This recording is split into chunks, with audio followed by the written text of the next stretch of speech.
Today I am reading A Cutter's Life by me. Hope you guys enjoy. Once there was this young girl who went by the name of Cindy. She was about to turn 16 years old in a week. Cindy was a junior in high school.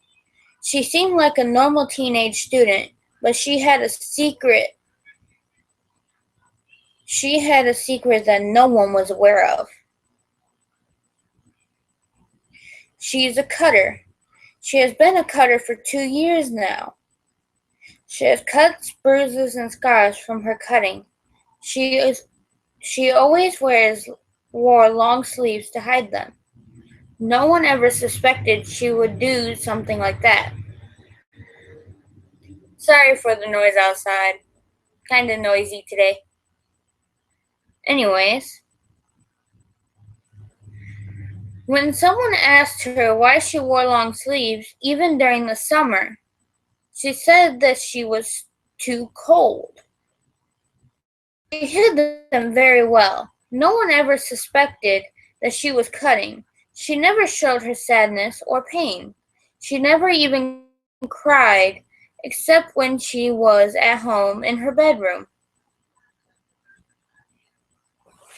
Every night she locked herself in her bedroom and grabbed her knife and clenched her fist tight on her wrist. She found comfort watching herself bleed.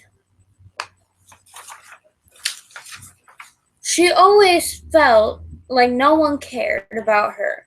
The blood running down from her wrist was the only thing that made her feel loved.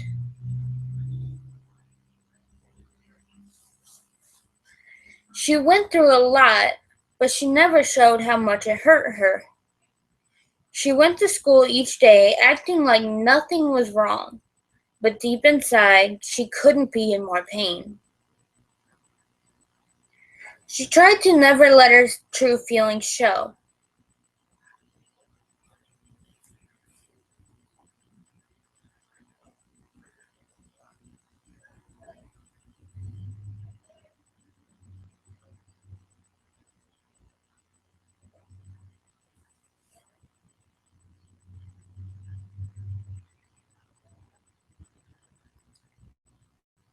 She didn't have that many friends at school. Cindy was a quiet girl. She was a very intelligent student. She never answered any questions in class out loud.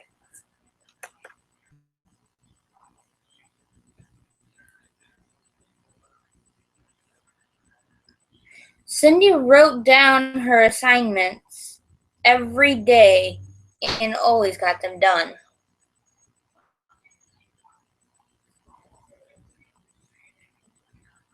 One day, her friend Susie noticed something strange about Cindy during school. She had her head down in every class. It seemed like Cindy had something in her hand, and her sleeve was pulled up during class, but she pulled it back down before class was over.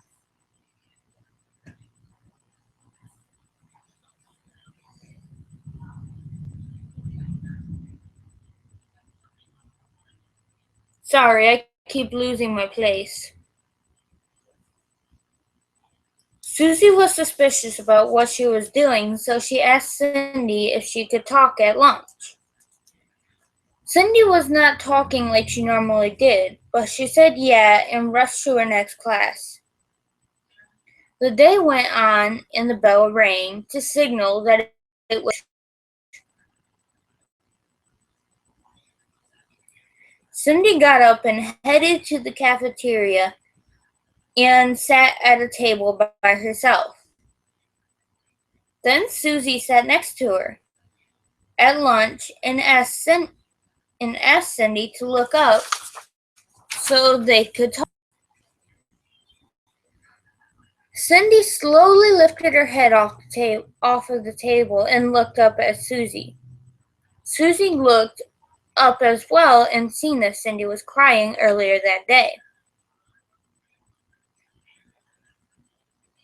As Susie seen Cindy's face, her jaw dropped for a second and then asked what was wrong. Cindy quietly answered Susie and said life. Susie was worried about her, trying to comfort her. Cindy tried to hide the tears for the rest of the day. During the last class of the day, Susie asked her to come over to her house after school. Cindy was allowed to go wherever she wanted after school, so she went to hang out with Susie. Susie was very worried about her, so she knew that something was going on with her. When they got to Susie's house, they went to her bedroom to talk. Susie asked her what she was doing during class. Cindy originally didn't have the courage to tell her, so she started to cry. So Susie comforted her.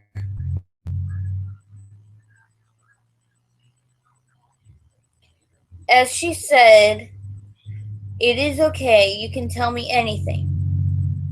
Cindy finally built up the strength to show Susie her wrist. So Cindy pulled her sleeve up and showed scars in the cuts on her wrist.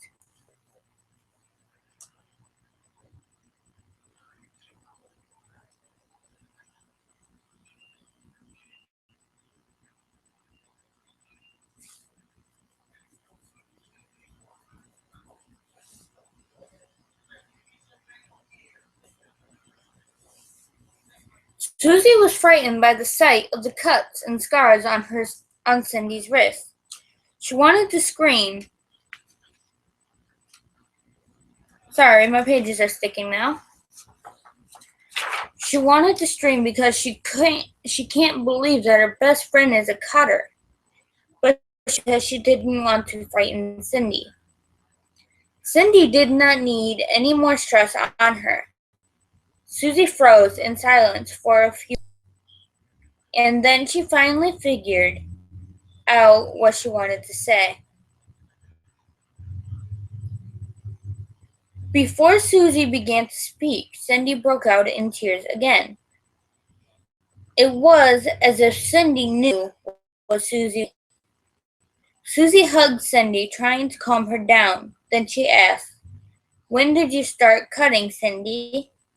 Cindy was still crying. She could not. Susie waited and held Cindy until she could finally speak. Okay, people, I am going to stop this video now and start another one to make sure it's actually loading to YouTube, because this is the first time I've done live. I'll be back.